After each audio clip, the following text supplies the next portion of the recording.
there's always something new to see and do at the Cherry Creek Arts Festival each year. And this year, of course, no exception. There will be places where you can relax to also create environmentally friendly art and a place just for kids to eat. Just taking shout out. Joining us now to talk about all the new things coming up, the Executive Director of the Cherry Creek Arts Festival, Terry Adams. Thank you for coming in. Good morning. Bright and early. You already look tan. You've been out there working, getting this thing set up. That's right. This year's festival is especially green, isn't it? That's right. I think it's probably the greenest Cherry Creek Arts Festival ever. We're allocating additional resources and energy toward the environmental impact of the event. I think more recycling opportunities. We're partnering with Aquafina, who is working very hard to ensure that we've got an ample opportunity for people to be environmentally responsible. Good. That's great to see. So every year, it's always hot on the 4th of July weekend. You can bet that. So this year, a new place to relax? Is that the case? We're going to place what we're calling relaxation stations throughout the site, an opportunity for people to get cool, get in shade, and just kick back and enjoy some of the many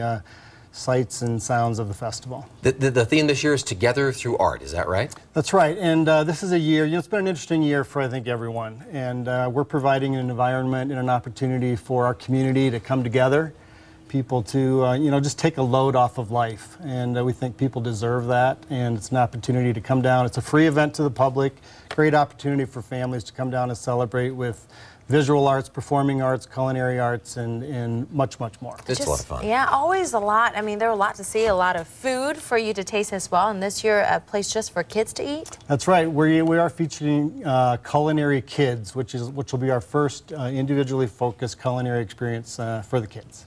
Awesome. That's my favorite part.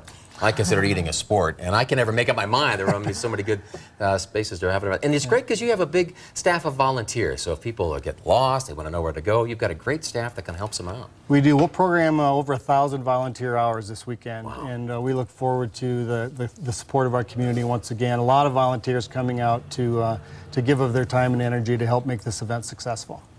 Okay, well, you can't miss it because they usually have a shirt on. You can recognize them, the volunteers, and you just go and ask them for directions. Thank you, Terry, for waking up so early this morning. You're welcome. Denver 7, of course, a proud sponsor this year, and this year's festival runs Friday, July 3rd, once again through Sunday, July 5th. That's this weekend in the Cherry Creek North Shopping District. For more information, including maps and the new artist booths out there, along with food vendors, you can visit thedenverchannel.com and click on the big red TV button.